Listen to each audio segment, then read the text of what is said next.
열왕기 상하가 이래서 복잡한 거예요. 여러분이 뭐가 많이 있는 것 같은데 뭐가 있는지를 모르는 거예요. 그러니까 헷갈렸고 예언사가 특별히 여기에 연결됐기 때문에 어려웠던 건데, 우리가 오늘 해야 하는 작업이 뭐냐, 사가가 말하려고 하는 것이 무엇인지를 찾아내보자는 거예요. 그리고 그 사가가 말하려고 하는 것이 지금까지 창출민수 사삼이라고 하는 역사 속에 하나님의 나라가 이어져 왔는데 그 관점과 어떤 점이 연결되는지를 찾아내야지 그걸 과연 열왕기 상하가 말할까? 이런 의문을 가지고 있어야지 좋은 학생인 거예요. 그렇죠? 그렇지 않으면 연결이 안 될 거 아니에요. 열왕기 상하는 갑자기 엉뚱한 얘기하고 있으면 어떻게 할 거예요? 그렇죠? 그래서 우리는 무슨 작업을 해야 되냐, 뒷 배경을 지우는 작업을 해야 돼요. 괜히 욕심 버리지 말고 열왕식으로 모든 왕들을 다 나라비시키지 말고 이 사가가 말하려고 하는 게 무엇인지를 찾아내서 결국 열왕기 상하가 말하고 드러내려고 하는 게 무엇인지를 알면 그게 드러난다 이 말이죠. 자, 그럼 뭔가 성경을 열어봅시다. 그게 뭘까? 정말 한번 그런가 봅시다. 우선 열왕기 상 1장을 열어보세요. 그리고 열왕기 상이 전체가 몇 장으로 되어 있나 보십시오. 몇 장으로 되어 있어요? 22장으로 되어 있죠. 그러면 열왕기 상이 전체가 22장으로 되어 있는데 앞부분부터 보세요. 맨 앞에 열왕기 상 1장이 누구 얘기로 시작돼요? 에이, 그렇게 말하면 틀리죠. 다윗의 누구 얘기로 시작되느냐 그러면 솔로몬 얘기로 시작됩니다. 이렇게 말해야죠. 왜 그러니까 솔로몬은 다윗은 점점 어떻게 돼요? 쓰러지는 거예요. 이불을 덮어도 따뜻하지 않아요. 그러면 다윗이 등장하는 게 아니에요. 여기는 누가 등장한다고 말해야 돼요? 솔로몬이 등장한다고 말해야죠. 이불 덮어도 안 따뜻하잖아요. 그러니까 솔로몬이 등장해요. 그래서 솔로몬이 등장한 얘기가 나와요. 그럼 솔로몬이 주인공이 돼서 흘러가는 게 몇 장까지 가는지 보세요. 자, 가세요. 여러분이 찾아보세요. 꽤 가죠? 어디까지 가요? 11장까지 가잖아요. 자, 그러면 22장이라고 하는 열왕기 상의 부피 중에 반은 누구 얘기예요? 솔로몬 얘기예요. 이거는 열왕의 분배가 아니죠. 강조하는 게 분명히 있죠. 자, 반은 솔로몬이네. 어렵지 않죠? 솔로몬 얘기야. 벌써 반이 지나갔는데 그 다음에 보세요. 12장부터는 무슨 얘기가 결국 있는지 쭉 보세요. 결국 무슨 얘기예요? 나라가 분단된 얘기가 있죠. 그런데 분단된 얘기를 하면서 북방 이스라엘 여로보암에게 마이크를 많이 갖다 줘요? 남방 유다 르호보암에게 마이크를 많이 갖다 줘요? 북방 여로보암 얘기를 많이 하죠. 그리고 여로보암 얘기하고 뒤에 뭐 조금 남쪽의 왕 유다 쪽의 왕 왔다 갔다 하는 얘기가 있어요. 그런 얘기 몇 장 이렇게 있고, 이거는 뭐예요? 사이사이 백그라운드예요. 사이사이 백그라운드가 있고, 그리고 나서 등장하는 중요한 사람이 하나 있죠. 누구예요? 아합 왕이 있잖아요. 아합 왕, 그렇죠? 아합 왕 얘기가 어디까지 가나 보세요. 쭉 가보세요. 어디까지 가요? 어머나, 22장 끝까지 다 가요. 열왕기 하 1장 1절을 보세요. 무슨 얘기로 출발하나? 네, 열왕기 상 맨 앞이 다윗이 이불을 덮어도 뜨뜻하지 않다. 즉 다윗 얘기를 끝내고 다윗이 쓰러져가고 그 다음 솔로몬 얘기가 시작되는 얘기를 하듯이 열왕기 하 1장은 누구가 쓰러져간 얘기를 하는 거예요? 아합. 그 얘기는 무슨 얘기일까요? 열왕기 상 끝과 열왕기 하를 이어가는 스토리의 주인공을 누구로 삼고 있다는 거예요? 아합을 삼고 있다는 거예요. 그렇죠? 그러니까 아합 이야기가 여로보암, 르호보암 갈라지고 나서 얘기해오는 중요한 주제였구나. 그런 거 보이죠? 그렇게 흘러내려오다가 열왕기상은 끝나버렸어요. 그런데 아합 얘기가 나오는 이 얘기에 같이 등장하는 어떤 중요한 인물이 또 있어요. 누구예요? 엘리야예요. 아합 왕의 사적 속에 엘리야 얘기가 끼어 들어가는 얘기로 열왕기상 끝부분, 중간 부분 이하에서 쭉 흘러내려오는구나, 그렇게 생각하시면 돼요. 그리고 그 이야기가 연결되어서 열왕기하 어디까지 가나 보세요. 자, 아합은 죽었지만 아합과 더불어 싸우던 엘리야, 그리고 그 엘리야의 누구예요? 제자 엘리사 얘기가 또 같이 이어지면서 무슨 얘기가 연결되는 것 같죠? 근데 이 연결되는 얘기, 즉 엘리사라고 하는 선지자, 엘리야 제자가 어디까지 이야기 속에 등장하는지 뒤로 가보세요. 어디서 엘리사가 죽어요? 13장까지 가야 돼요. 엘리사. 그러니까 엘리야와 엘리사 이야기가 열왕기상 중간부터 시작해서 열왕기하 가운데까지 차지하고 있단 말이에요. 누구하고 누구 선지자 얘기가? 엘리야와 엘리사 선지자. 그럼 엘리야와 엘리사 선지자가 함께 사역 같이 그 사건이 일어날 때 있는 왕이 누구냐 그랬더니 아까 누구였었어요? 아합 왕이에요. 그러면 이 아합 왕이 있었던 왕조가 있었는데 무슨 왕조냐면 오므리 왕조예요. 그러니까 오므리 왕조의 왕이 4명 있었걸랑요. 그리고 오므리 왕조를 뒤엎은 왕조가 누구였냐면은 예후 왕조예요. 그러니까 예후 왕조가 어떻게 오므리 왕조, 특히 아합의 그 일들, 아합 때문에 일어난 어떤 사건을 둘러 엎어서 그 오므리 왕조를 멸망시키고 예후 왕조가 되느냐라고 하는 스토리 사이에 한편 그 속에 엘리야와 엘리사는 어떻게 활약을 하는가 라는 것을 보여주고 있는 게 열왕기상 하의 가운데 부분이다 이 말이에요. 그렇죠? 특히 열왕기하 10장을 보세요. 얼핏 눈으로 보면 누구를 죽였다고 되어 있어요? 아합의 왕자들을 죽이는 얘기가 나오죠. 아합의 왕자들, 아합의 자식들의 씨를 말리는 그 아합의 왕자들을 죽이는 사건이 나와요. 이걸 볼 때 열왕기하 10장에 오도록 아합은 죽었어도 아합 스토리다 이 말이에요. 이해가 되십니까? 아합은 죽었는데 아합 스토리를 계속 말하고 싶다는 거예요. 주제가 이거라는 거예요.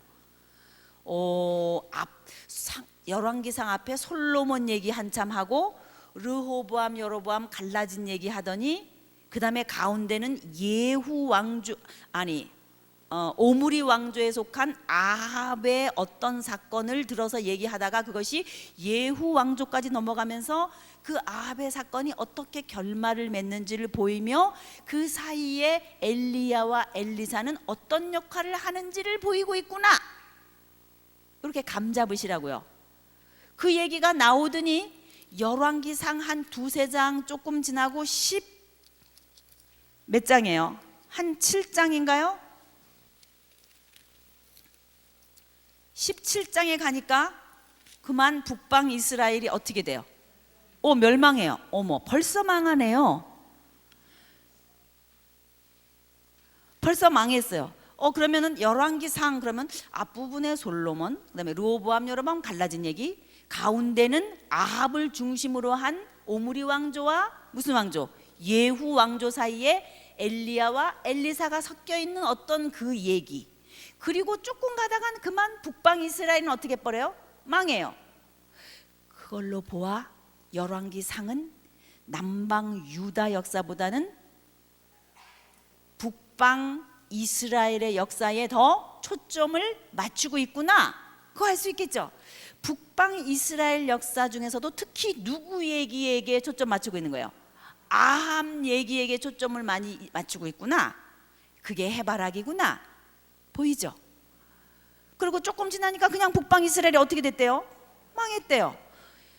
특히 여로보암 2세 같은 사람은요 40년 이상을 치리했걸랑요. 예후 왕조의 네 번째 왕인데 그 사람의 치정은 단 몇 절에 말해버렸어요.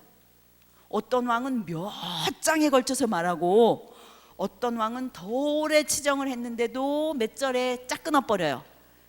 그게 뭐예요? 이 열왕기 상하를 쓴 사가의 관점이라는 거예요. 뭘 말하고 싶었느냐? 열왕기 상하를 통해서, 열왕기 상하를 통해서 그거를 말하고 싶었었다면 우리도 그 사가가 쓰려고 했던 대로 맞춰야 될 거 아니에요. 왜 우리는 이것저것 다 알고 싶어서 못 견디냐고요. 그러지 말자는 거죠. 사가가 한 대로 우리도 하자는 거예요. 그게 성경을 읽는 방법이죠. 그것은 사가가 쓴 걸까요? 하나님의 뜻일까요? 하나님이 열왕기 상하를 쓰는 사가를 통해서 결국 말씀하시려고 하시는 게 그것이었기 때문에 해바라기가 그렇게 드러난 거라고요. 북방 이스라엘에서 오므리 왕조와 예후 왕조를 중심으로 해서 일어난 이 일,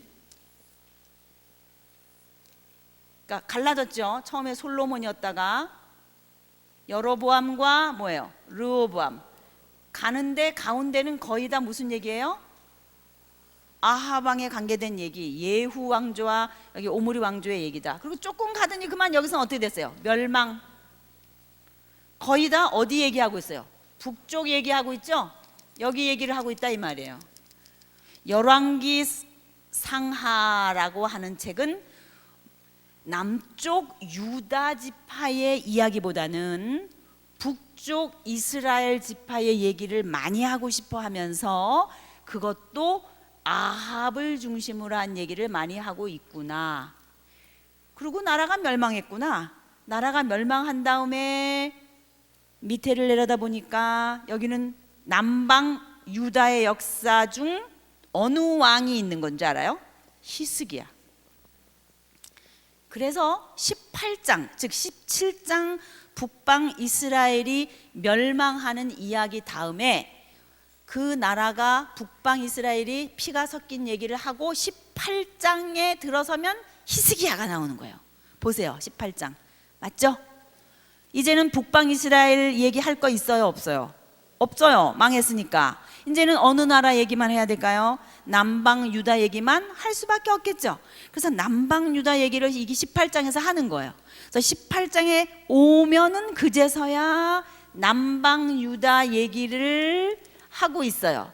그러다가 히스기야 왕, 므낫세 왕 이렇게 쭉 얘기를 아몬, 히스기야 왕, 아몬, 므낫세 이렇게 쭉 히스기야 왕 이후 얘기하다가 그 다음에 요시야부터 여호야김, 여호아하스, 여호야김, 여호야긴, 시드기야 하고 시드기야에서 멸망하는 얘기까지 열왕기 하 끝부분에서 다루다가 그만 나라는 망해서 바벨론의 포로로 잡혀갔다. 이게 열왕기 상하 해바라기예요. 어려워요? 별로 어렵지 않죠? 그러니까 열왕기 상하를 요리해서 먹는 방법은 이 간단해요. 제가 이거를 이 도표를 이렇게 생각하고 보니까 이게 꼭 생선처럼 생겼더라고요. 그냥 엄마니까 뭐든지 먹는 거로만 보이는 거예요. 맨날 반찬하고 내 손에는 김치 냄새가 묻어 있잖아요. 엄마니까. 그러니까 여러분 책 뒤에 도포에 보면은 열왕기 상하 물고기 그림이라는 게 있어요. 그렇죠? 그 물고기 그림이라고 하는 것을 보시면은 제가 지금까지 대충 설명드린 게 있을 거예요. 자, 이것이 먹는 방법이에요. 제 설명을 들었기 때문에 이 대충의 이 그림이 뭘 말하는지 이제 여러분 아실 거예요. 그렇죠? 열왕기 상하를 정복하는 방법은 이 생선을 먹는 건데, 우선 보니까 세 부분으로 나눠져 있다 이거예요. 우선 무슨 어디예요? 머리 부분. 그 다음에 무슨 부분이에요? 몸통 부분. 그 다음에 꼬리 부분. 이렇게 세 부분으로 나뉘어져 있구나. 그럼 머리 부분은 무슨 얘기였어요? 솔로몬, 그 다음에 여로보암과 르호보암 갈라지는 얘기가 돼 있잖아요. 갈라지면서도 누구에게 초점 맞췄다 그랬어요? 여로보암. 그래서 이 위쪽이 진한 거예요. 이렇게 진한 거 보여요? 선이 강조했다는 것입니다. 이때는 남쪽 얘기는 별로 강조하지 않는다는 거예요. 그래서 조금 왔다 갔다 얘기는 하지만 그래도 이 사가가 얘기하고 싶은 건 이쪽 얘기라는 거예요. 그래서 머리 부분은 갈라진 얘기. 그 다음 몸통 부분은 뭔가 어느 왕조? 오므리 왕조와 예후 왕조 사이의 이야기인데 중심 인물은 누구예요? 어느 왕이에요? 아합인 거예요. 아합을 어떻게 예후가 물리치느냐, 아합 왕조를. 그 스토리라는 거예요. 그 스토리. 그리고 조금 지나서 17장 가니까 어떻게 해요? 금방 멸망했어요. 그래서 북쪽도 멸망의 꼴이에요. 그리고 나서 멸망한 지점에서 밑을 내려다봤더니 남쪽에는 어느 나라, 남방 유다의 히스기야 왕 때쯤이다 이 말이에요. 그리고 나서 히스기야 왕 시절, 그 다음에 망하게 되는 요시야, 여호아하스, 여호야김, 여호야긴, 시드기야 왕의 얘기가 꼬리 부분에 이렇게 있고, 그 다음에는 포로로 잡혀간다. 그러니까 여기가 뭐예요? 꼬리.